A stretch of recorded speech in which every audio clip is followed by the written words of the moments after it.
Boa noite, bem-vindos ao regresso do programa 3x3, segunda temporada, a temporada de 2024. Estamos então de volta com um grande painel esta noite, desde logo as conhecidas caras Miguel Macedo e Gustavo Santos, que foram totalistas da primeira temporada e que terão a fantástica companhia da Joana Amaral Dias no painel desta noite.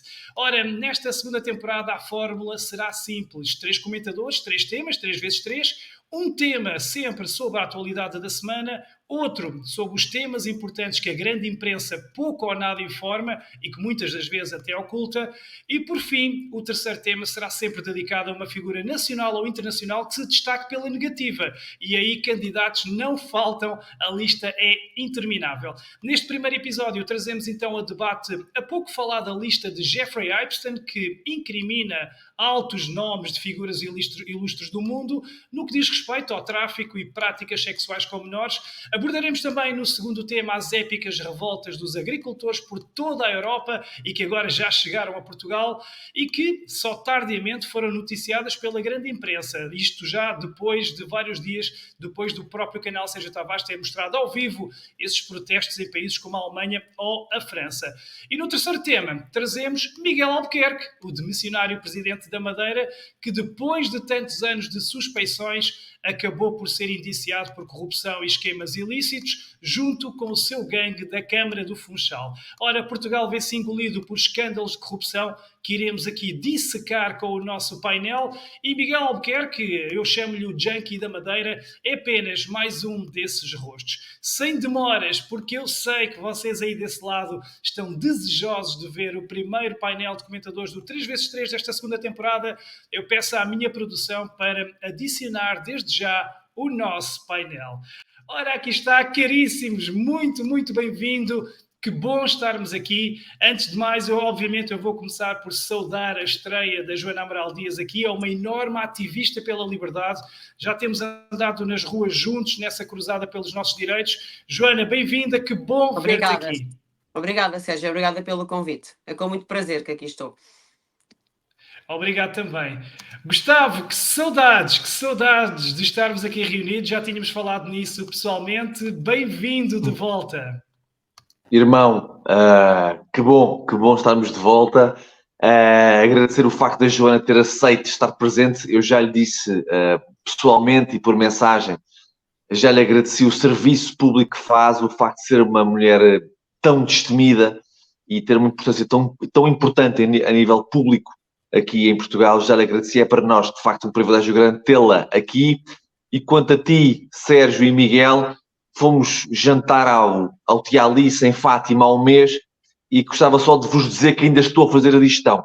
Mas foi de facto, foi incrível, foi maravilhoso. Exatamente, o nosso jantar de comemoração do final da primeira temporada e a preparação para esta segunda temporada. Miguel, é um dos youtubers e comentadores políticos mais ativos aqui da net, tens estado sempre aí com muitas informações e com certeza vais enriquecer o programa nesta segunda temporada. Estás pronto para esta segunda temporada? Eu acho que sim, eu acho que estou pronto. Quero dar as boas-vindas à Joana e agradecer também o serviço público que ela faz um excelente trabalho. E vamos para uma segunda temporada. Há aí muita gente que estava ansiosa pela segunda temporada. Cá estamos. Exatamente, vamos a isto. E eu relembro que temos uma novidade aqui no YouTube, está ativo o Super Chat com os Super Stickers com os quais podem apoiar este projeto e poderão então ver o vosso comentário até em destaque nesta transmissão. Vamos então dar início ao programa 3x3. Começamos então pelo nosso primeiro tema, o caso Jeffrey Epstein e a sua famosa lista de personalidades que privaram diretamente com esse predador sexual de menores e sobre a qual, apesar da gravidade do que se passou, parece não ter sido muito dissecada pela grande imprensa. E talvez, e aqui digo eu, porque se calhar vários dos donos dos grandes grupos de informação se calhar podem estar comprometidos com este caso, não sei. Mas quem foi então Jeffrey Epstein? Ora, foi um multimilionário gestor de fundos, amigo de muitos muitas das figuras mais poderosas e famosas do planeta.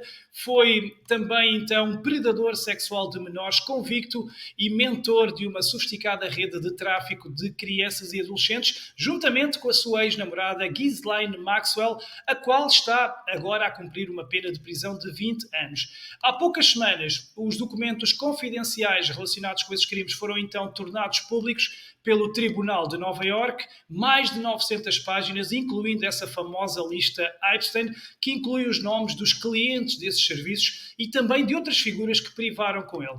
Essa lista refere cerca de 150 nomes, incluindo políticos, celebridades, amigos próximos, filantropos e alegadas vítimas. Entre os nomes mais populares destacam-se o príncipe Andrew do Reino Unido, Bill Clinton, Al Gore, Leonardo DiCaprio ou Michael Jackson.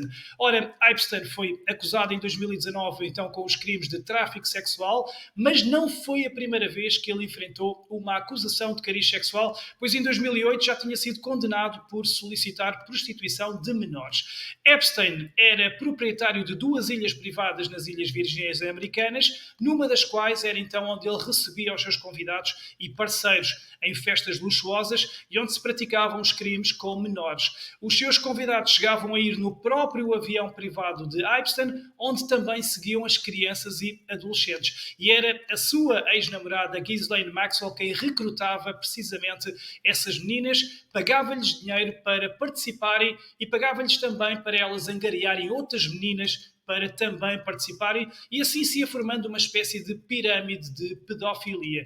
E não era difícil convencê-las. Victims were given cash payments if they could bring other underage girls to be similarly abused. And that's how he continued to expand the number of new victims.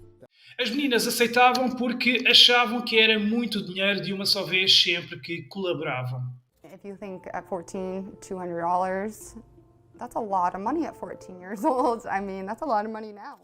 Epstein, alegadamente então, suicidou-se na prisão em Nova Iorque em agosto de 2019, com 66 anos, embora muitas versões indiquem que pode não ter sido propriamente suicídio, dadas as ligações que ele tinha a gente muito importante e as informações que tinha sobre eles. O seu suicídio foi no mínimo estranho, ainda por cima numa ala de segurança máxima, como deram conta as notícias na altura. Grande notícia divulgada hoje aqui pela imprensa norte-americana é a de que esses guardas, na verdade, estariam dormindo em vez de fazer as rondas combinadas a cada meia hora na cela de Jeffrey Epstein, isso antes dele ser encontrado morto no sábado de manhã em um aparente suicídio. Ora então, consta que a fortuna de Epstein não se deve só a estes e a outros negócios ilícitos, como também esquemas de fuga ao fisco, chantagem que faria então a muitas dessas personalidades que participavam nos crimes com menores na sua ilha. Vamos então dar a palavra aqui ao nosso painel. Eu vou dar aqui a palavra, vou começar por ti, Miguel.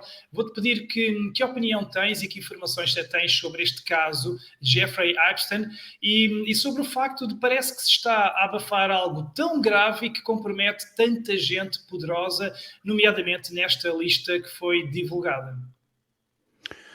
Sim, Sérgio, eu acho que, de facto, o caso em si, ele ainda é muito mais profundo e talvez nunca vamos conseguir descobrir tudo que aconteceu com os esquemas desse fulano. E mesmo a questão da sua morte vai estar sempre muito mal explicada, porque não era só a questão dos guardas, as filmagens também, ele tinha câmaras na própria cela e as imagens nesse momento desapareceram misteriosamente, um problema qualquer. Então, ou ele tirou a própria vida, ou mesmo sendo alguém que mandou fazer isso, o que é certo é que havia sempre um medo, penso eu, da parte dele ou das pessoas que o envolviam, de isto vir tudo a público. Ele provavelmente tinha muita gente na mão e ou para silenciá-lo, ou ele mesmo numa fase já final, com medo, talvez pudesse chegar a esse ponto, até porque eu acho que uns dias antes ele já tinha tentado fazer isso, pelo menos é as informações que depois saíram. A lista que saiu é muito interessante porque, de facto, eu ouvi que seria uma vitória da parte das vítimas, porque, no fundo, isto estava a ser abafado, não é? Dentro até dos próprios tribunais, isto estava em segredo, e depois que ele se matou, ou alegadamente se matou, o caso ficou assim um bocadinho para o esquecido, e as vítimas, que no meio disto tudo tentaram sempre trazer o caso, nunca conseguiram nada. Talvez o vazamento desta lista tenha servido para alguma coisa, pelo menos para ter noção de quem é que estava metido nisso. Tem lá nomes muito, muito importantes do planeta, concretamente mesmo da política, principalmente da política, e no caso dos esquemas que eles faziam na ilha, ou o caso que... estou a tentar falar sem usar palavras que o YouTube não gosta muito, mas nos esquemas que ele tinha com as crianças, ou da maneira como ele fazia o recrutamento, ou a namorada, ou até mesmo o esquema em pirâmide que conseguiram montar com esse recrutamento, houve uma dessas crianças, que na altura era menor, agora já é uma mulher adulta, acho que o nome dela era Virgínia, penso que era Virgínia. Ela foi uma das que mais denunciou, e foi ela até que falou dos grandes nomes que nós hoje conhecemos, como Bill Clinton e essas pessoas. Ela acabou por fugir para, não sei se foi para a Finlândia, ou não foi Finlândia, foi para o Oriente ou assim qualquer coisa, e lá é que conseguiu desprender-se disto, porque elas próprias, as vítimas, faziam o recrutamento. Então isto é um esquema muito bem montado. Eu acho, sinceramente, aqui o meu achismo vale o que vale, mas a forma como ele enriqueceu também é muito mal explicada. Sim. Ninguém sabe de onde é que... Porque ele não vem de famílias propriamente ricas. Eram famílias humildes, e ele veio desse meio. Era um crânio em números, e, portanto, podemos entender que, ao ser um crânio... tem facilidade em ser um bom, talvez, parte de psicopata até, para montar um belo esquema, não é? Ele era bom em números e de um momento para o outro enriqueceu. Eu acredito nessa probabilidade de ter chantagens muito grandes contra poderosos, nomeadamente o dos primeiros que surgiu foi Bill Gates. Talvez a primeira vítima, entre aspas, que ele teve na mão para começar a sua fortuna foi Bill Gates. E nós sabemos que Bill Gates está metido em todas, praticamente. Então, por que não nessa? Não há muito mais a dizer. Eu acredito que este caso vai continuar a ser abafado. Como tu disseste, há muitos interesses que isto não seja falado. Muita gente em jogo, muita gente. Muita gente. Nomeadamente, se calhar até alguns grandes empresários do nosso país. E acredito que nós nunca vamos descobrir o que aconteceu no fundo. Acho que nunca vamos ter a verdade absoluta deste caso. Sim, o que é certo é que há muitas mentiras, e falaste no Bill Gates, que negou que conhecesse sequer Jeffrey Epstein, e depois apareceram vídeos onde ele estava em festas, em convívio, a rir ao lado dele. Portanto, há muita mentira. Sim. Passo para a Joana. Joana, que explicação é que encontras para não estar, por exemplo, a decorrer uma investigação sobre os nomes que constam dessa lista, e a tua opinião sobre todo este caso, incluindo essa suposta morte por suicídio, que foi muito conveniente para muitos dos implicados? Bom, boa noite e uma vez mais obrigada, Sérgio, pelo convite e pelas palavras tão generosas do Gustavo e do Miguel. Agora, em relação a esta questão da lista, nós cá em Portugal, também à nossa escala, também tivemos uma situação semelhante. Nós tivemos um processo, que é o processo Casa Pia, já fez 20 anos, penso eu, se estou a fazer bem as contas, onde, de facto, uma série de crianças que tinham sido confiadas ao Estado, portanto, aqui em Portugal tem essa vírgula ainda mais perversa, crianças desfavorecidas que tinham sido confiadas ao Estado, foram abusadas, sodomizadas, sexualmente escravizadas, e só não foram traficadas porque, de facto, estavam ali já na Casa Pia e, portanto, não havia essa necessidade. Mas, na verdade, estavam ali, de alguma forma, cativas, reféns, e à mercê, justamente, uma série de poderosos. Todos nós recordamos, com certeza, o que é que aconteceu a esse processo. No final, eram as vítimas que foram culpadas, praticamente. Uma série desses miúdos acabaram por ser eles. Agora o Miguel estava a falar do caso da Virgínia, relativamente ao Jeffrey Epstein, mas a verdade cá em Portugal, estes miúdos, o processo de julgamento levou 6 anos, não sei se vocês se recordam, mas foi muito longo, foi meia dúzia de anos, e no final existiram algumas condenações, mas obviamente houve muito peixe graúdo que escapou na malha, não é? Na rede, isso é evidente. Existiram algumas condenações, talvez também para serenar o ânimo popular, porque isto de facto levantou um alarme social muito grande. Mas aquilo que de facto foi mais impressionante foi essa coisa extraordinária de se culpar a vítima e de responsabilizar praticamente os miúdos, que muitos deles eram de facto crianças muito pequeninas, nem sequer adolescentes eram miúdos de 5, 6 anos, etc., por tudo aquilo que lhes sucedeu. E houve muitas coisas, muitas zonas cinzentas que ficaram sempre por clarificar e por explicar nesta história da Casa Pia. E obviamente houve muitas coisas que foram abafadas só pode ter sido, não é? Por grandes interesses. Eu lembro-me das entrevistas da Catalina Pestana e outras pessoas ligadas ao processo que garantiam, pessoas que conheciam estas crianças, que estavam envolvidas nestas histórias e que garantiam que havia uma série de pessoas que eram de facto culpadas. Portanto, não me espanta que num outro registro maior, isto para Pois, dizer, numa para escala maior, recordar, né?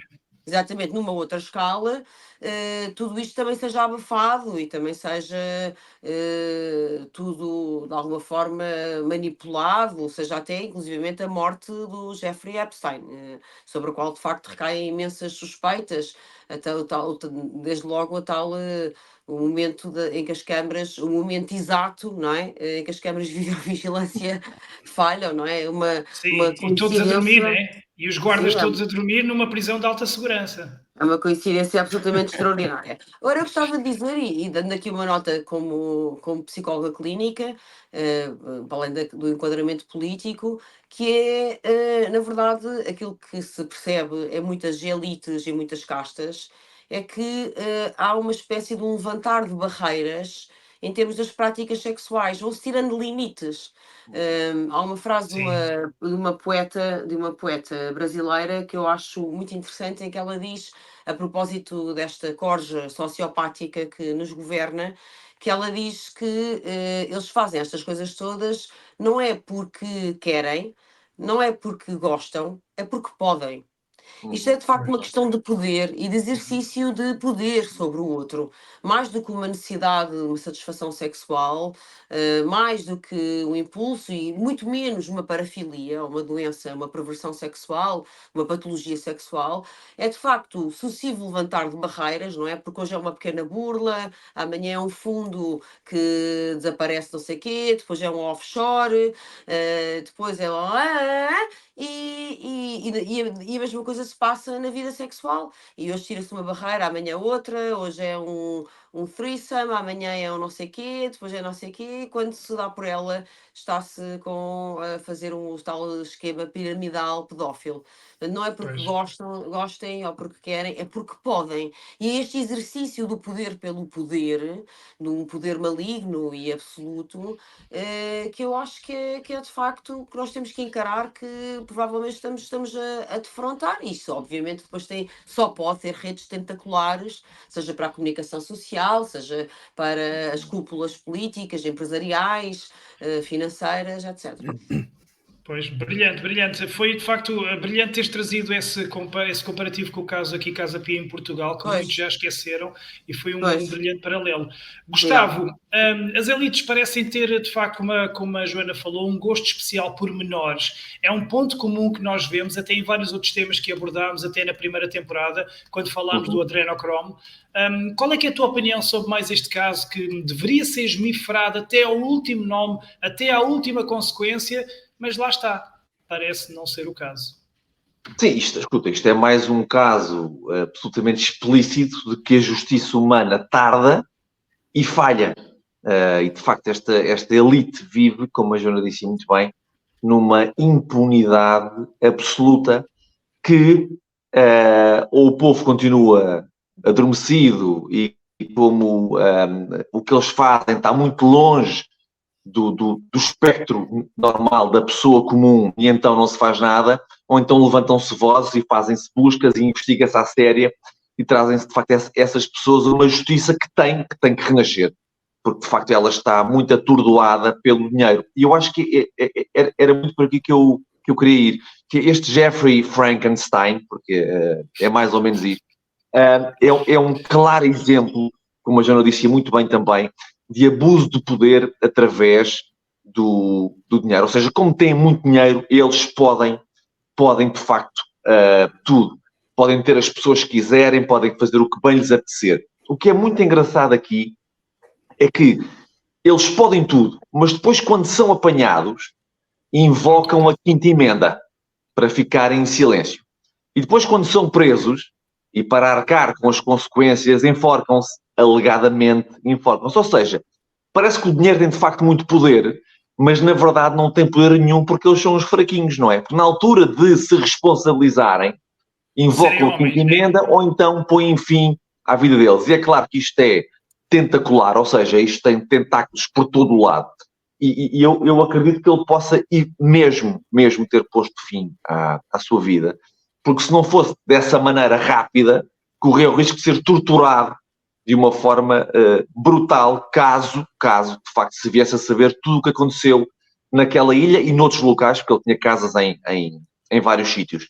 É uma rede, esta rede que de facto que implica a violação, o abuso de menores, é algo que a Joana falou muito bem no caso da Casa Pia. Aconteceu também com aquele senhor Schmelz, numa escala muito mais pequena. Ele não foi apanhado ainda também, portanto está no estrangeiro e não foi apanhado ainda. Isto já aconteceu há bastante tempo, a justiça também está a tardar aí, e lá está, quem tem dinheiro vive de facto num tapete voador qualquer de uma absoluta impunidade que não pode ser. É muito mais fácil incriminar um pobre que rouba para comer do que um rico que mata para calar. Isto é inacreditável e não pode ser. Sem dúvida, sem dúvida. E de facto, podes ter razão, porque embora haja muitas dúvidas sobre a sua morte, o Miguel disse bem que ele já tinha tentado supostamente matar-se uma primeira vez uns dias antes, portanto, até aí há muita coisa que não sabemos. Muito bem, passamos então agora ao nosso segundo tema.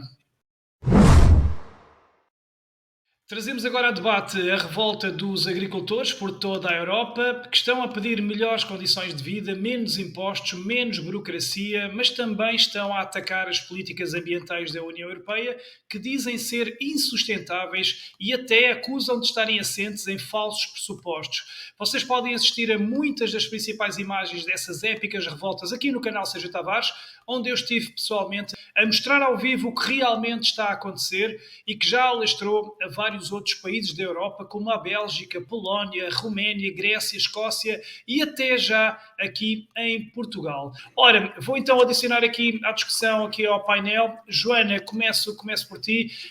Novamente aqui eu tenho que referir o papel da imprensa, porque demorou bastante a noticiar estas revoltas. Por exemplo, no Brasil, recebi imensas mensagens em que as pessoas acusavam a imprensa de ter abafado tudo para que o agro brasileiro não visse o exemplo e não tivesse ideias. E é um fator comum também, acho que há outro fator comum aqui nestas revoltas, que é, se eu não me engano, todas estão a ocorrer em governos de esquerda. Eu não tenho a certeza, mas tenho essa sensação. Como é que tu vês tudo isto que está a acontecer na Europa com os agricultores? Bom, em primeiro lugar, Sérgio, a verdade é que esta tentativa de silenciar, calar estes protestos, não os passando na comunicação social, que é outra forma de mordaça, é absolutamente inaceitável, porque estes protestos, até de algumas maneiras, são inéditos, são inauditos. E, portanto, eles deviam merecer lugar de destaque na comunicação social ou em qualquer órgão digno desse nome. Também tenho percebido que têm sido associados à extrema-direita, o que é particularmente mentiroso e repugnante. Aliás, ultimamente, qualquer classe trabalhadora que se manifeste leva logo com o rótulo, não é? Com o carimbo de é extrema-direita. Os polícias vão para a rua, é extrema-direita. As pessoas tiveram os seus negócios fechados na Covid e poupanças de uma vida jogadas ao charco, são extrema-direita. Os agricultores que se manifestam na Alemanha, França, em montes de Bélgica, etc., são extrema-direita. Portanto, na verdade, eu vejo isto como algo insuportável, que é, de facto, uma estigmatização, lançar este anátema, esta cortina de fumo sobre todas as pessoas que, pura e simplesmente, estão a lutar, a reivindicar os seus direitos, liberdades e garantias. Isto não é digno de uma democracia, obviamente. Depois, sobre as causas dos agricultores, há muitas que são muito antigas, nomeadamente da PAC, e elas, aliás, são diversas e não são todas iguais conforme os países, inclusivamente em Portugal, não obstante o facto do governo já ter atirado uns bons milhões para cima do problema. Essas causas são diversas, mas há uma que une todos os agricultores, que é, de repente, com a história da transição energética, com a história da transição verde, aquilo que estão a fazer é retirar ainda mais o tapete aos agricultores. Ou seja, nesta história da transição verde, que muitas vezes são projetos do ponto de vista técnico, no mínimo discutíveis, dúbios, porque o que é isso numa fábrica de hidrogénio, o que é isso numa mina de lítio, etc. Com esse chapéu, com essa justificação, que parece uma causa nobre, porque estamos a salvar o planeta, parece uma causa magnânime, porque estamos a salvar-nos a nós mesmos da extinção. Quem é contestar é o tal radical nazi, quem contestar isto é radical nazi, e na verdade o que está a fazer é destruir setores da economia como a agricultura e alimentar uma série, o chamado lobby verde. O lobby verde, neste momento, o governo, só para quem está a ouvir ter um bocadinho de noção, o governo português anunciou recentemente que tem 66 mil milhões de euros para distribuir até 2030 para a transição energética, que é uma coisa que também não sei muito bem o que é que isto quer dizer, transição energética. E, portanto, é óbvio que esta gorda massa monetária atrai muita gente, com certeza, pois óbvio que atrai muita gente. E, portanto, este lobby verde está a esmagar uma série de outros setores da economia, nomeadamente a agricultura, até porque a agricultura é, de facto, uma área nevrálgica, porque quem controla a comida controla uma fatia significativa de todos os movimentos populacionais e de todas as ambições. Quer dizer, isso é a base da pirâmide de Maslow, propriamente dita, antes de primeira necessidade de comer. E, portanto, eu estou solidária com os agricultores, estou profundamente solidária com os agricultores, não quer dizer que concordo com tudo, não quer dizer que não haja coisas a corrigir na agricultura europeia, claro que sim, mas é profundamente injusto que sejam impostas, e com isto termino, Sérgio e os colegas, é profundamente injusto que sejam impostas uma série de regras no uso de pesticidas, etc., aos agricultores europeus, que depois, com essas regras todas, chegam ao mercado com um produto caro, naturalmente, obviamente, mas que depois esse produto está no supermercado a competir diretamente com outros produtos, não é? A maçã europeia está diretamente no mercado a competir com a maçã vinda, sabe-se lá de onde, e essa já pode ter todos os pesticidas, já pode ter tudo, e está a 1/10 do preço. É assim, se esta reivindicação dos agricultores não é justa, eu não sei o que é justo, não é? Quer dizer, então eles são obrigados a seguir rigorosamente uma série de regras e normas, mas depois a competição é completamente desleal. E, portanto, eu acho que tem que haver aqui uma resposta, efetivamente, e ela tem que ser estrutural e profunda e tem que ser denunciado, evidentemente, tem que ser denunciado este grande chapéu de chuva, onde cabem todos, estão todos a mamar lá, desde o Arco da Geringonça ao chamado Arco da Governação, que vai até ao CDS, estão todos a aplaudir este lobby verde, que a mim me oferece imensas dúvidas. Sabes que eu sou dos sobreiros, Sérgio, e tenho lutado pela defesa das árvores portuguesas, e bem vejo que, se fossem assim tão ambientalistas, não continuavam a abater milhares destas espécies supostamente protegidas diariamente.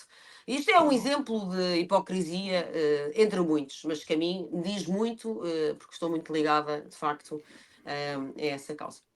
Sim, como eu assisti em Davos, quando estive agora na Suíça, que foram mais de 1000 jatos, eu estive lá no aeródromo, que sozinhos aqueles 1000 jatos poluíram o equivalente a 350 mil carros a andar ininterruptamente durante uma semana. Portanto, a preocupação deles é assim grande, mas é para os outros. Vou passar para ti, Gustavo. O lema que eu li durante estas revoltas, quando assisti na Alemanha e na França, foi No Farm, No Food, é um dos grandes lemas lá, ou seja, sem agricultores não há comida. Tu achas que está a haver então um ataque deliberado aos agricultores, os tais que vivem da natureza, que não produzem comida processada nem alterada, que aliás até produzem alimentos que nos tornam saudáveis e menos dependentes da Big Pharma? Como é que vês tudo isto e se achas que há um ataque concertado à agricultura? Há um ataque concertado à alimentação tradicional, porque eles de facto querem que a malta se alimente de alimentos processados. Portanto, é remover as terras aos agricultores, é carregá-los com obrigações. Há bocado a Joana estava a falar, e foi interessante, a mim veio-me aqui uma ideia à cabeça, que a questão da União Europeia ter uma data de regras, não é? A União Europeia é o caos, é catastrófico, é assustador. Então, mas haver inúmeras regras para os agricultores, para porem o exemplo que a Joana deu das maçãs no supermercado, que vai de facto a um preço mais alto, e depois vêm maçãs da Ásia, seja de onde for, com um preço muito mais baixo, faz-me lembrar a questão da imigração descontrolada. Ou seja, as frutas e os legumes imigram para cá e estão à grande e à francesa, e aquilo que é nosso português e também aqui da Europa está cheio de restrições, cheio de dificuldades. Esta política verde que foi falada, em nome da sustentabilidade, torna-se de facto insustentável para esta malta. E eles não querem salvar o planeta, querem encher os bolsos, como é óbvio. Aqui eu ia mais para o outro lado, que é perceber a força de um sindicato, a força de uma classe que se une, e eu vi as tuas reportagens lá em França, e perceber o poder daquela gente que, aliada às suas máquinas e às suas lutas pelos seus direitos, liberdades e garantias, fazem com que aquilo que eu vi nas tuas reportagens parecesse impossível de acontecer, como atirar bosta, pulverizar bosta, não é? Contra aquelas prefeituras. Isso é inacreditável e isso só é possível. Exato, isso só é possível porque a classe se uniu e não tiveram medo e foram para a frente lutar pelos seus direitos e por aquilo que amam fazer e por aquilo que investiram tudo e por aquilo que sentem que nasceram para fazer, que gostam de fazer. E é muito interessante perceber e analisar a força de um grupo de pessoas que se move no mesmo sentido, sem medo. É que nós, quando nós tivermos a noção de que juntos somos imparáveis e inabaláveis, esta geringonça, estes criminosos, estes sem vergonha que lideram o país, a Europa e o mundo, eles não há comparação com a força que nós podemos ter com a força que eles podem ter. É só nós não termos medo. E esse exemplo desses agricultores com as suas máquinas, é claro que eu também não estou de acordo com tudo, não é? Eu não gosto de incitar à violência e há algumas manifestações que se tornaram de facto violentas. Mas atenção, apesar de eu não incitar à violência, eu compreendo que ela exista. Porque a opressão é tanta, a injustiça é tanta, o não querer saber é tanto, que de facto, ano após ano, medida após medida, obrigação após obrigação, é normal que na cabeça dessas pessoas as coisas só se resolvam a mal. Eu nunca incitaria à violência, não estou de acordo com ela, mas compreendo que ela exista. E de caras, acho bem porque é preciso também mostrar que não há medo de forma nenhuma e que se for preciso fazer frente, cara a cara, a gente faz.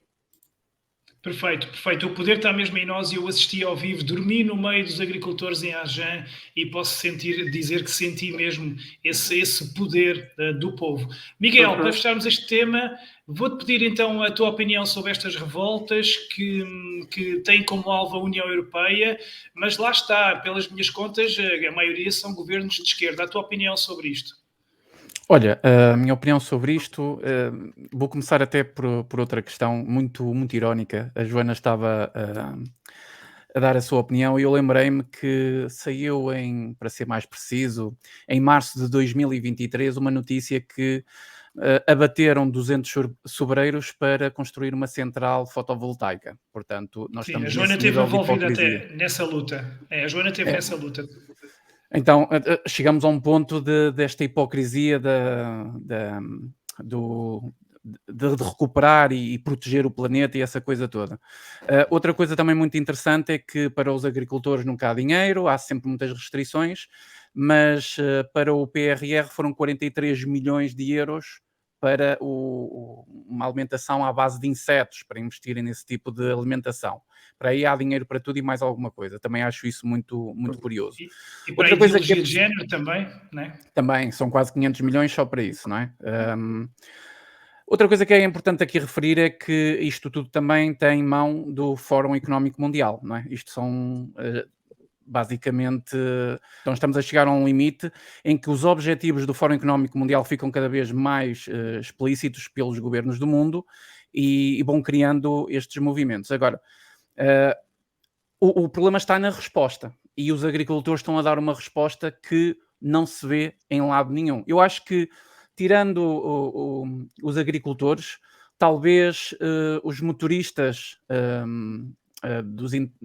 principalmente internacionais, conseguem mobilizar um país nesta dimensão e talvez sejam dos poucos que conseguem mesmo parar um país. Como no Outra coisa que eu Canadá. também... Como o Canadá, sim. Outra coisa interessante foi, também reparei naquilo que a Joana disse, que as notícias que passaram cá ou passavam incompletas ou eram rotuladas da extrema-direita. Portanto, achei uma piada. Acho que há mesmo a intenção de tentar, não sei, talvez não criar aquele fenómeno do movimento em xadrez, como aconteceu no Brexit, na altura do Brexit. Um montão de países também queria sair, não é? Aquele movimento de xadrez, o fenómeno do xadrez. E talvez aqui tenham medo que os agricultores portugueses também entrem que já estão a entrar, não é? Já entraram. Mas isto está a acontecer exatamente por esse fenómeno, o fenómeno de xadrez, porque se não acontecesse isto, os agricultores portugueses, se calhar, somos uma população muito calma, muito tranquila, demais até, e isto Grandes acontece costumes, também grandes por causa costumes. disso, de grandes costumes. Sim. Tirando essa questão, eu também reparei numa situação nos comentários sobre estes movimentos. O Gustavo estava a falar e muito bem, essa questão dos próprios agricultores despejarem bosta mesmo em frente às sedes governamentais. E eu reparei que o povo português não está preparado para isto, porque eu vi mais críticas aos agricultores por terem este tipo de atitudes do que críticas àqueles que não querem deixar os agricultores trabalharem. Ou seja, mais depressa um agricultor é condenado porque despejou um trator cheio de bosta em frente a uma Câmara Municipal ou algo assim do género, do que criticam toda esta hipocrisia que nós estivemos aqui a falar. Querem restringir e todas as regras do mundo para a agricultura europeia e portuguesa, neste caso, mas depois vêm bananas e pêssegos do Bangladesh, vêm da Colômbia, sem nenhum tipo de controle, a um preço baixíssimo e vendem como chuva. É quase como ir à loja de chinesa e comprar os produtos de lá, que não têm regras nenhumas, controle absolutamente nenhum. Eu falo isso, por exemplo, os brinquedos para crianças. Se comprá-lo numa loja de chinesa e numa Chico, passo aqui a publicidade, obviamente que o controle é diferente, não é? É o controle e tem que ter determinados parâmetros, e depois tudo que vem de fora não tem controle absolutamente nenhum. Isto é que é desigualdade. Tanto dizem que querem uma igualdade para tudo e mais alguma coisa. Eu pergunto onde é que está a igualdade dos agricultores europeus com a igualdade dos agricultores do resto do mundo. Principalmente aqueles que estão a importar para aqui. E é muito curioso isso, Miguel, porque eu quando comecei a fazer política mais a sério, a esquerda, hoje em dia, enfim, isto foi há 20 anos, há mais de 20 anos, e hoje em dia, sinceramente, a minha postura é que esquerda e direita são asas do mesmo pássaro e serve sobretudo para dividir. Mas, na verdade, a esquerda há 20 anos lutava contra a globalização, ok? Os movimentos, exato. Esse foi, aliás, um dos fatores que me atraiu justamente, não sei se vocês se lembram, dos grandes fóruns mundiais de Porto Alegre, etc. Não é? Eram grandes marchas e grandes aglomerados populacionais e de grandes turbas contra a globalização. E esta mesma esquerda, que há 20 anos estava a fazer, eu fui presa, eu já contei esta história, mas acho que nunca a contei assim para o público. Eu fui presa numa manifestação, fomos detidos numa manifestação num autocarro que ia do Bloco de Esquerda, justamente de um autocarro que ia de Portugal para a Espanha, justamente para criticar a globalização. E estas mesmas pessoas, portanto, fomos detidos porque éramos considerados, lá está, rebeldes, não é? Mas estas mesmas pessoas que também foram detidas nesse mesmo autocarro, as esquinas estão vivas, que são felizmente quase todas. O Miguel Portas, por exemplo, já faleceu, ele estava lá nesse dia. Essas mesmas pessoas, hoje em dia, acham que os agricultores quererem defender os seus produtos, não é? Que têm qualidade e que não sei o quê, são de extrema-direita e que têm uma agenda extremista, radical, fascista. E isso é extraordinário. Isto foi há 20 anos. 20 anos é muito tempo, mas caramba, também não é um século. Estas pessoas, eu estou aqui, estas pessoas insistem, não é? Estas pessoas continuam na arena política e pública portuguesas e internacionais. Noutros países, portanto é extraordinário quando me falam da nova ordem mundial, dessas coisas, realmente houve uma aceleração brutal do tempo político, com inversão absoluta destes valores. E este é um exemplo muito gritante. Não é? Nós fomos presos por sermos, chamava-se os movimentos alter-globalização. Fomos presos por isto. E hoje essas mesmas pessoas querem prender os agricultores que lutam exatamente pelos mesmos princípios. Sim, sim, sem dúvida. E quem viu o Bloco de Esquerda então deu uma volta completa ao ponto de agora estar nessas agendas todas do piorio que nós sabemos. Não é só o Bloco. Não é só o Bloco, mas o Bloco é um caso muito gritante e pronto, que eu é gritante, porque em termos de cultura woke e da depravação, eu acho que não consigo encontrar maior recorde. Deixem-me só, para fecharmos este tema, só então, porque temos que enaltecer o que o Gustavo disse, o poder do povo e tudo mais. A questão da bosta em frente às câmaras e tudo mais é uma mensagem que os políticos entendem de verdade. Porquê? Eu estive em cima de um monte de bosta a fazer a reportagem e os políticos não podiam entrar sequer para os seus gabinetes, estava completamente selado. Portanto, eles entendem a mensagem. Portanto, portugueses, não tenham medo de usar todas as armas possíveis, porque garanto-vos que eles assim vão entender a mensagem. Armas naturais. Armas naturais. As armas biológicas, não é? Exatamente. Já querem atacar os peidos das vacas, então, olha, recebam em troca precisamente daí. Vamos então agora para o terceiro tema. Neste último tema vamos falar sobre um nome que encarna tantos outros. Miguel Albuquerque, o demissionário presidente da região autónoma da Madeira, é o tal que só de olhar para ele, vejam aqui na imagem, já dá para perceber que ele não é de confiança. Basta só olhar. E sobre todas as suspeitas que ao longo destes anos foram caindo sobre ele, não só de corrupção, mas também alegadamente de consumir drogas, agora acaba mesmo por ser acusado, culminando até com a sua demissão, que ele tentou evitar ao máximo, chegou a afirmar que não se demitia, e então este é apenas mais um de tantos casos de corrupção no país, que inclui o primeiro-ministro demissionário e o seu gangue socialista, e que torna Portugal um dos países mais corruptos da Europa, e que já está, até notícias desta semana, abaixo de países africanos, como Cabo Verde, nesse índice. É uma falta de vergonha tão grande que já leva grandes marcas conhecidas como a IKEA a fazer publicidade com escárnio e ironia sobre todos estes crimes que se vão cometendo no país, com ex-primeiros ministros como António Costa ou José Sócrates, ou até já com o seu sucessor, que consegue proezas como celebrar contratos públicos milionários das empresas do seu pai com o Estado, ou pagar o irrisório imposto imóvel para casas caríssimas. E não é só ele, o seu adversário Luís Montenegro também, o tal que nem sequer declarou o valor da sua casa de luxo. Mas este personagem principal que trazemos aqui hoje e que encarna na perfeição tudo isso, é conhecido por fazer magia com as mãos, por cometer chantagem vacinal com a sua população e por ser o maior dos hipócritas, como se viu aqui bem ao lado do seu colega de crime. Momento. Vamos ouvir então agora.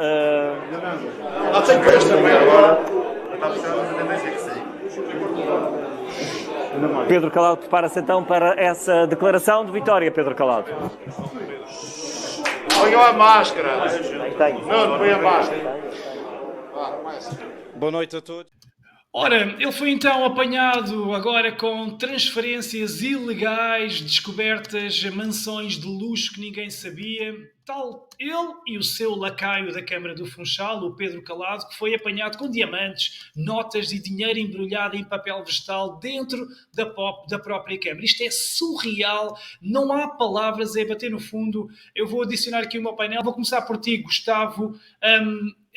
Não há limites, não é? Não há limites para a podridão política neste país. Enquanto português, eu pergunto-te se sentes o mesmo que eu, se sentes vergonha, repulsa de quem supostamente nos deveria representar e que deviam ser os primeiros a dar o exemplo. Epá, sabes que eu aí sou bastante controverso, sabes? E vou dizer aqui uma coisa que nunca disse. Depois dessa descrição toda que tu fizeste sobre essas pessoas, não é? E quando se sabe cada vez mais que quem lidera este país e os outros países e o mundo é um bando é uma máfia, não é? É um bando de criminosos. Está aqui gente que ligada à política, sobretudo a Joana, e eu digo com muito orgulho, que nunca votei na vida. E esta minha posição ela é óbvia e legítima para mim, porque eu votar em alguém que não conheço de lado nenhum, que apenas diz umas coisas e que se vem sempre a provar um atrás do outro, que é igualmente criminoso, é estar a dar um voto a uma pessoa para governar a minha vida, quando a minha vida tem que ser governada por mim. E eu percebo a ideia de que digam, não, mas nós temos que votar todos, que é para ver se mudamos isto. Já percebemos também, como a Joana disse muito bem, que a esquerda e a direita são a ambas asas do mesmo avião que vai dar à mesma merda. Quem tem o poder vai sempre usá-lo para controlar o povo e não para salvar o povo e não para ajudar o povo e não para facilitar a vida do povo. Então, por isso que eu digo com muito orgulho que eu nunca votei, porque eu nunca dei um voto em alguém que não conheço de lado nenhum e que se vem sempre a provar que é criminoso e que abusa do poder contra o povo para governar a minha vida. Quem governa a minha vida sou eu. Eu acredito, no mundo perfeito não havia política. Ou seja, não havia o sistema político. No mundo perfeito não havia o sistema político. Cada pessoa era soberana de si própria e fazia a sua vida de acordo com valores, naturalmente, que têm que existir na humanidade. Portanto, esse exemplo que tu deste, e eu fugi um bocadinho a essas pessoas, não me interessam essas pessoas, isso é... Quando esses agora saem, são apanhados, entre outros, e vão ser apanhados também. Ou seja, é assim, o sistema político ele funciona assim, porque ele não tem como prioridade as pessoas, tem como prioridade o poder sobre as pessoas. Eu não vou votar num gajo, seja em quem for, para ter poder sobre mim, era o que faltava, não é? Portanto, percebendo que estou num ponto da humanidade em que a minha forma de ver a vida não vai acontecer a médio nem a longo prazo, eu percebo que as pessoas se devam unir para votar em alguém.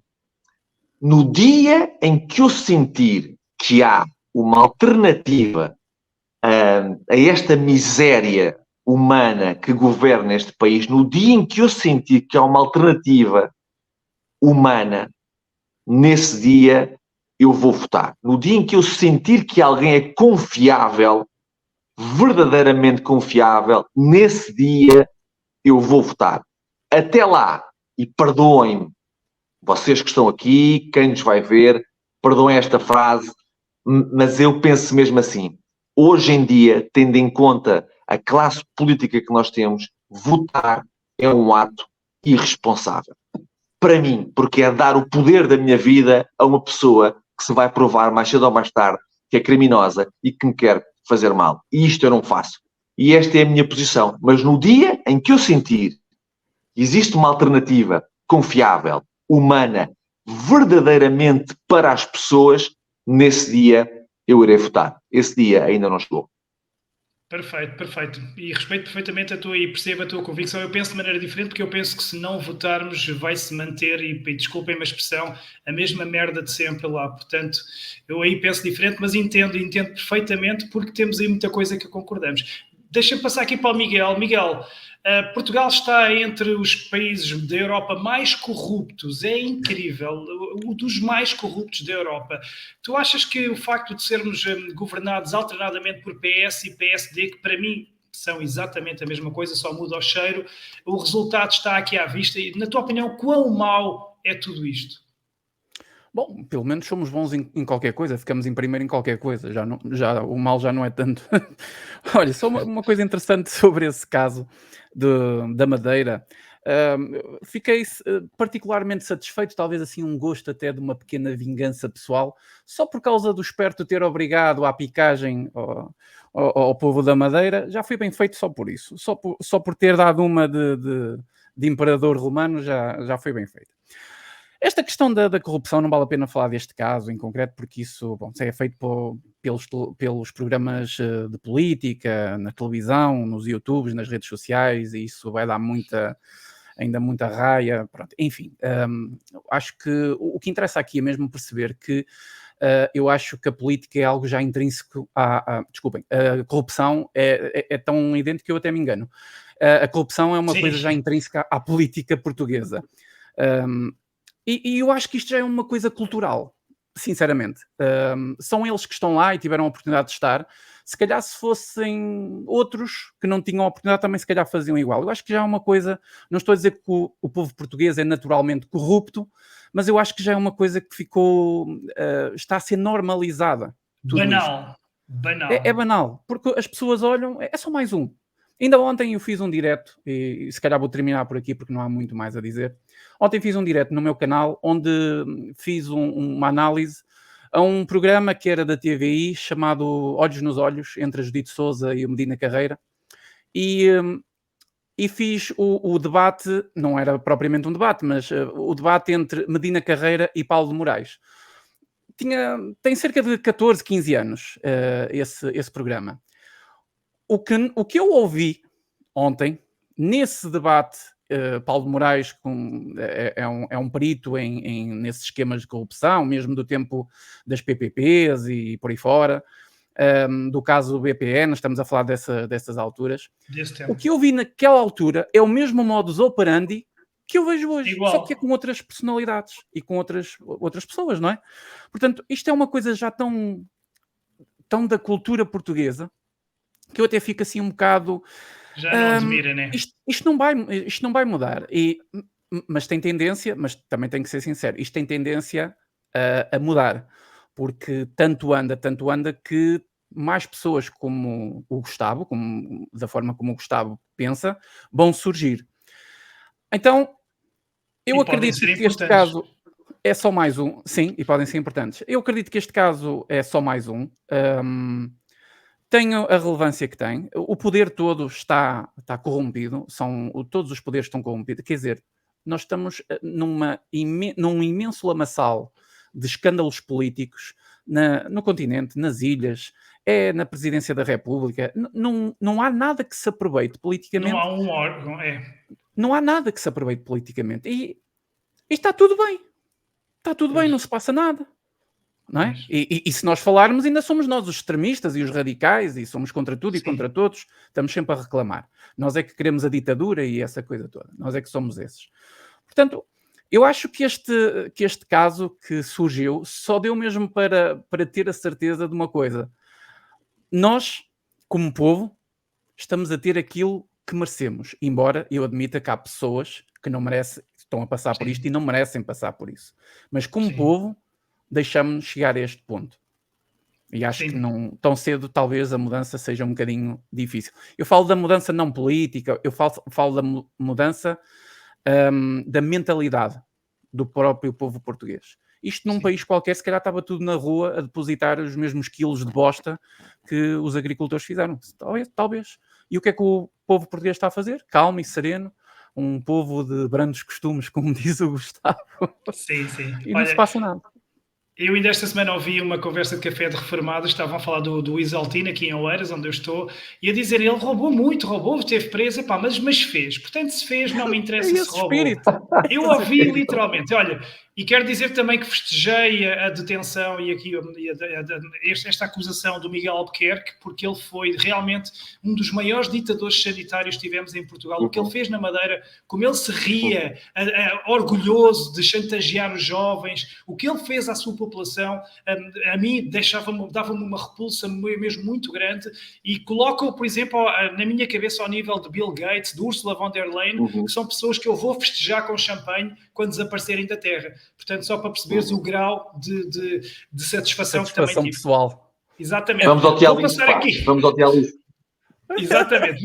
Vou passar aqui para fecharmos aqui o nosso tema. Joana, tens sido uma das maiores vozes em Portugal a denunciar este marasmo de corrupção com muita coragem, porque tu fazes isso em plena televisão de mainstream, onde comentas semanalmente, também nas tuas crónicas de jornal, nas tuas redes sociais, o que nos faz perguntar, como eu perguntei off, como é que é possível que tu te mantenhas nesse meio, mas o teu carisma e a tua coragem, se calhar é por isso. Então vou-te pedir, antes de comentares estes casos, só um exercício aqui muito rápido. É que o canal Seja Tavares tem milhares de seguidores no Brasil, que também é um país que está engolido por corrupção e escândalos. E como é que tu explicarias a quem nos vê, que não conhece a nossa realidade, e temos muitos brasileiros que estão agora com certeza a assistir a esta live e dou-lhes aqui um olá a todos, como é que tu explicas o que é que se passa em Portugal? Explica a quem vê de fora. Pois, um grande alô aí ao Brasil. Mas olha, é assim, Sérgio, eu acho que Portugal, que tem assim umas coisas criativas, a classe política portuguesa conseguiu o feito inédito de corromper os meios de combate à corrupção. Ou seja, conseguiu corromper a luta contra a corrupção. Isto é extraordinário, não é? Porque não só nós estamos no 34º lugar, Cabo Verde está no 30º, por exemplo, como nós continuamos a ser avisados e sancionados por diversos organismos internacionais, nomeadamente pelo GRECO, o Grupo de Estados de Combate à Corrupção do Conselho da Europa, mas nós ignoramos olimpicamente as sugestões e as recomendações que eles fazem e continuamos a não as pôr em prática. E, portanto, por exemplo, das recomendações que o El Greco fez há 8 anos dos deputados, sobre os deputados e sobre os juízes, sobre os deputados, sabem quanto é que dessas recomendações, das 5 recomendações que foram feitas há 8 anos, quantas é que Portugal aplicou? Zero. Isto é logo para dar o exemplo, logo para saberem ao que vem, o legislador, o deputado, explica logo o que é que vem. E, portanto, nós conseguimos corromper, nós criámos um mecanismo de combate à corrupção, a entidade para a transparência, o inquérito, o questionário sobre não sei quê. Portanto, temos uma série de organismos, temos muitas instituições de combate à corrupção que nunca saíram do papel. Ou seja, está lá tudo, lindas leis, cheias de rendilhados, gongóricos, muito bem feitinhas, mas que têm, na prática, trabalham zero, têm 0.0 efetividade. Ou seja, nós apropriámos-nos dos meios de combate à corrupção, certo?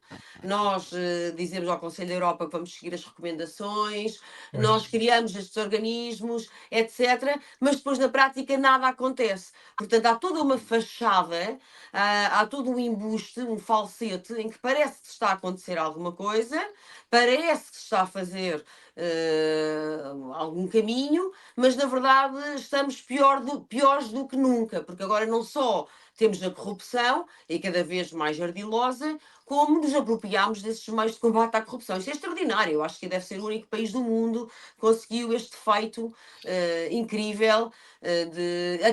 Até o próprio Chega o conseguiu, não é? Porque até o próprio discurso do Chega, portanto, isto são todos os partidos, do Bloco de Esquerda ao CDS, Chega inclusivamente. Que, aliás, sobre o caso Madeira, sobre o caso PSD Madeira, é muito eloquente, porque o Chega, o André Ventura, vem do PSD, aquela ilha, a Madeira, já é um antro de corrupção há muitos anos, não é? Como, por exemplo, a adjudicação direta do offshore da Madeira ao Grupo Pestana, quer dizer, isto não vem de agora, isto há décadas que é assim. André Ventura estava no PSD e nunca disse nada sobre Miguel Albuquerque, nem sobre a Madeira, e depois saiu do PSD, criou o Chega, e o Chega queria que ligasse com o Miguel Albuquerque na Madeira, com esse ditador Zé sanitário que tu falavas já há bocado. Portanto, ou seja, o Portugal, a casta política portuguesa, do Bloco de Esquerda até ao Chega, apropriou-se não só dos meios de combate à corrupção, como do próprio discurso de combate à corrupção, onde o Chega é, de facto, o caso mais vocal. Portanto, minou todo o território, temos todo o perímetro da luta anticorrupção, das chamadas, aquilo que nós chamamos as medidas TIBA, transparência, integridade, etc., foram todas abocanhadas pela classe política dominante. Eu voto, mas voto sempre nulo. Não voto em branco porque sou um bocadinho desconfiada, tenho sempre receio que depois vão lá pôr a cruzinha. Mas voto nulo, ou seja, tento passar a mensagem de que, claro, é uma gota de água no oceano, mas mesmo assim somos para aí 6%, hein? Portanto, somos um partido com alguma expressão. Tento passar a mensagem que estou disponível para exercer o meu direito e o meu dever de cidadania, portanto vou às urnas, mas não confias em ninguém. Voto, não confio em ninguém, recuso-me a dar o voto a qualquer um destes protagonistas que, na verdade, todos têm o mesmo objetivo, que é o seu próprio enriquecimento. Não estão para servir o povo, mas, e tristemente, apenas para se servirem eles mesmos. Enfim, não me espanta esta catadupa, esta hemorragia de casos de corrupção, e aí estou com o Gustavo, ela está para continuar. Eles vão caindo, porque eles são, ao fim e ao cabo, pequenos peões de uma urdidura, de uma tecelagem maior. Às vezes é preciso sacrificar umas peças. Quem joga xadrez sabe que é assim. Às vezes temos que sacrificar umas peças em nome de uma estratégia maior, e é assim que eu leio também, em termos macro, a corrupção. Brilhante comparação, porque eles são de facto pecinhas fantoches jogados pelas elites e às vezes tem que se mandar umas pauladas assim, sem pudor nenhum, sem problema nenhum. Que bela imagem. Ora bem, então para fecharmos o nosso programa, Miguel Albuquerque é se calhar um candidato às notas altas e baixas, vossas, pensadas e trazidas por vocês, ou escolhidas e selecionadas agora conforme a vossa intuição, agora no momento, porque às vezes podem preferir escolher na hora, no calor do momento. Vamos então às notas altas e baixas. Eu vou começar lá ao fundo pela minha esquerda. Miguel, a quem é que tu queres dar uma nota alta e uma nota baixa para fecharmos este programa? E atenção que é a primeira nota alta e baixa desta segunda temporada, portanto... Atenção, Sérgio, atenção. Se não começasses pela tua esquerda, eras chamado fascista. Atenção, obrigado, parabéns. Exatamente, essa é a extrema-direita. Pronto. Miguel, a tua nota alta e a tua nota baixa? Olha, a minha nota baixa vai para toda a casta política e este antro de corrupção que nós vivemos, que nos tem arrancado quase a pele neste país. Podíamos ser um grande país, temos tudo para ser um grande país, e não somos, porque há um grupo de pessoas que estão a chafurdar no sofrimento dos outros. Portanto, o meu voto negativo, o meu voto vai para essa casta política. O meu voto positivo, hoje, eu fiquei um bocado na dúvida se dava aos agricultores ou se dava a uma pessoa que eu critico com muita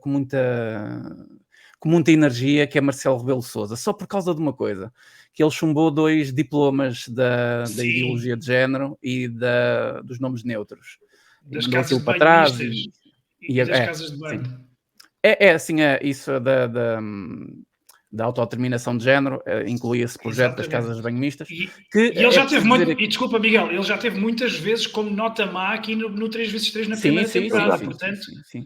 Sim, não sim. teríamos problemas Ele é em... um saco de boxe que eu gosto muito às vezes de dar porrada, mas eu aqui estou um bocadinho e acho que vou ficar pelo Marcelo só pelo gosto que deu em chumbar invetar, não é? Estes 2 diplomas que foram passados à pressão, e deu um gosto particular por causa e aqui só uma notinha em especial. A questão da autodeterminação de género, que ia um bocadinho por causa dessa questão das casas de banho mistas, isso nem tinha sido aprovado, ainda estava na Assembleia da República, e algumas escolas ilegalmente já tinham implementado isso. Anteciparam-se. Exatamente. Então fica aqui a notinha que, bem, aparentemente temos legisladores pelo país dentro das escolas portuguesas. E acho que vou deixar aqui, hoje exclusivamente, perdoem-me, mas eu tenho que dar nota positiva só por causa desses 2 diplomas. Pelo menos fez alguma coisa de jeito. É justo. É justo. E para quem entrou agora na emissão, não foi um erro de grafismo, aquele sinal verde mais aquele polegar para cima, por cima da imagem do Marcelo. É mesmo assim, porque desta vez lá temos que lhe tirar o chapéu. Não, Gustavo, tanto sou fascista como comunista, portanto, isto agora é só encaixar o rótulo dentro deste voto. Exatamente. E não discriminamos ninguém, até quem cometeu graves crimes contra a humanidade durante a pandemia. Gustavo, a tua nota alta e a tua nota baixa? Olha, a minha nota baixa tem a ver com uma brincadeira com o escrevo, portanto estou sempre a brincar com palavras e com letras. No outro dia estava a fazer um ensaio com as letras P e S de Partido Socialista, Pedro Santos e pior de sempre. E eu acredito que este Partido Socialista, com este Pedro Santos, de facto arrisca-se a ser o pior de sempre. E é incrível como o socialismo chafurda e consegue sempre reinventar-se para pior. Quando eu pensava que não havia pior do que o Costa, aparece este rapaz que nem sabe falar. Ele não consegue articular um pensamento de uma forma que transmita. Não, esta pessoa está a dizer a verdade. Esta pessoa não consegue. Então, conseguiram chafurdar a seguir ao Costa e encontrar uma coisa pior ainda. E eu acho que se arrisca, de facto, a ser o pior de sempre. Lá está com os iniciais PS também. A nota positiva vai para este espaço 3x3. Tem que ser. Liderado por ti, Sérgio. Falamos várias vezes. Tens várias vezes o meu reconhecimento. Eu sou uma pessoa de elogio fácil, mas só elogio, de facto, aqueles a quem eu vejo méritos. As pessoas todas que estão aqui comigo, já o fiz várias vezes, e a Joana até é a pessoa com quem eu tenho menos relação, mas já o fiz também, várias vezes, e eu tenho que elogiar este programa porque ele conseguiu vencer uma primeira temporada onde foi extremamente... Foi admirado, mas foi também censurado. Tiveste que lutar aí contra forças que se opõem à verdade, aos direitos, à liberdade, e conseguiste vencer tudo isto. É de louvar o esforço físico, financeiro que tu fazes, familiar, que tu fazes para levar tanta verdade às pessoas. É de louvar, Sérgio. És para mim, o grande jornalista pela verdade neste país. O grande, és o maior aí. E para mim é um privilégio integrar este elenco neste início de segunda temporada, sabendo que devo ter dado muito trabalho mesmo, vencer a primeira temporada. Estamos aqui outra vez e para mim a nota positiva vai de facto para este formato que tu criaste e consegues reunir aqui um conjunto de pessoas que, apesar das diferenças, conseguem respeitar-se umas às outras. E isso é algo que a humanidade devia levar à séria, que é nós somos de facto diferentes e essas diferenças têm que ser aceites e respeitadas. E não temos que ir contra, não temos que rotular, não temos que julgar, temos simplesmente que aceitar. E neste formato nós conseguimos fazer, ele é muito bem guiado por ti. Quero dar-te naturalmente os parabéns a ti, ao formato e às pessoas que integram este elenco. Muito obrigado, Gustavo. E obviamente devolvo as palavras, porque sem um painel incrível também não conseguíamos ter um programa tão incrível. Joana, traz a responsabilidade óbvio. Isso é óbvio, dar... não é? Exatamente. E cada um com a sua personalidade, o que é incrível. Joana, traz então a responsabilidade de dar a última nota alta e baixa. Olha, a minha nota baixa vai para a classe jornalística em geral, portuguesa em particular, que continua a silenciar, a amordaçar, a lançar o lápis azul sobre os temas que não lhe interessam. Portanto, realmente não parece nada preocupada com o seu dever principal, que é informar as populações, mas sim com servir em genuflexão, em subserviência, de modo sabujo, o poder político e os grandes poderes fácticos, inclusivamente os poderes económicos. Portanto, uma nota muito negativa para a nossa classe jornalística e uma nota muito positiva para os agricultores, nomeadamente os agricultores portugueses, que mostram que conseguem lutar pelos seus direitos, liberdades e garantias, mas também que, ao fim e ao cabo, são de todos, não só da tal forma unida, mas também de uma maneira super criativa, porque, de facto, aquilo que nós falámos hoje, não é? Os montes de palha, o estrume, os tratores, o bloqueio de fronteiras, vai com tudo, a carne toda no assador. Acho realmente extraordinário essa forma, também ela inspiradora, não é? Cheia de, com muitos graus de liberdade, com coragem, com audácia e de facto com o peito erguido. Acho extraordinário que de facto os agricultores o façam e espero que de facto seja uma referência para muitas outras classes profissionais, porque isto vai calhar a todos, sem dúvida alguma. Perfeito, que ótima, fantástica maneira de terminar o programa com essa homenagem aos agricultores, que são muitos milhões por esta Europa fora e poderá até alastrar para outros continentes. Quero então agradecer-vos a vossa presença aos três. Miguel, um forte abraço, até à próxima. Obrigado, Sérgio, por este fantástico programa. Foi um gosto participar nesta segunda temporada. Um abraço para o Gustavo. Seja bem-vinda. Joana, seja bem-vinda, Joana. E um agradecimento também especial, aproveitando as palavras da Joana, de agradecimento aos agricultores por nos alimentarem mesmo, apesar disto tudo. São eles que nos alimentam. Exatamente. Joana, muito obrigado pela presença e pela coragem. Acima de tudo, olha, um obrigado meu por tudo o que tens feito por nós, portugueses, pela liberdade, em canal mainstream. Muito obrigado. Não tens que agradecer, faço só que medita a minha consciência e obrigada por me terem recebido. Beijinhos a todos e beijinhos a quem nos está a seguir e a ver, claro. Gustavo, um grande abraço para ti. Hoje calhou ficarmos aqui lado a lado, dois irmãos, desta luta pela liberdade. Muito obrigado pela tua presença novamente também nesta segunda temporada. Obrigadíssimo. Miguel, um grande abraço. Joaninha, vai lá se ficas connosco, pá, era muito bom. Trazes coisas incríveis. Era muito bom. Obrigada. Sérgio, mano, tiro-te o chapéu sempre. Um grande abraço, mano.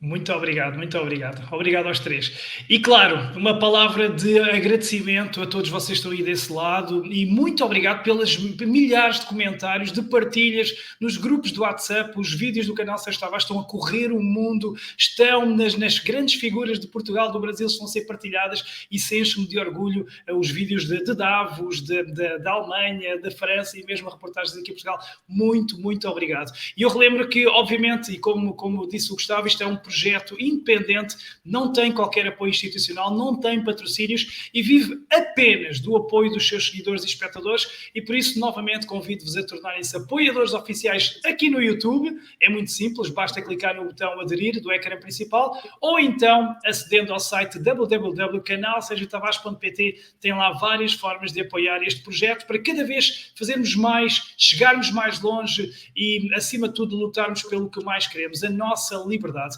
Forte abraço, este é o primeiro 3x3 de 2024.